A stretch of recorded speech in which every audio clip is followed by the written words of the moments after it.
Водопровод, который обеспечивает город Гал водой, труба диаметром 700 прорвала. Из-за погодных условий мы не могли добраться до участка, где произошел прорыв. На данном этапе производятся ремонтные работы водопровода. Делается все возможное, чтобы обеспечить город Гал водой. Это говорит о том, что сама труба, которая была проложена еще лет 50 назад, отслужила свой срок годности и находится в плачевном состоянии. Сейчас ребята работают, по факту, вот сейчас приехал заместитель, доложил ситуацию.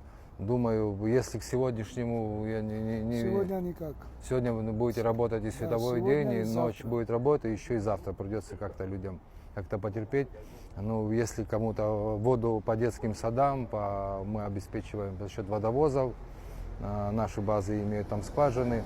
Вот людям просим наш понять, очень экстренно ребята работают. Премьер-министр в курсе в ежедневном формате, мы там даже по несколько раз с ним созваниваемся, я ему там информацию даю.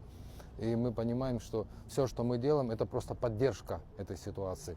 Но нужно глобальное решение проблемы, в каком мы увидели, правительство понимает. И со следующего года будет крупное финансирование для ремонта вообще водяной сети, чтобы уже вот этих проблем не было. Вот этим мы занимаемся.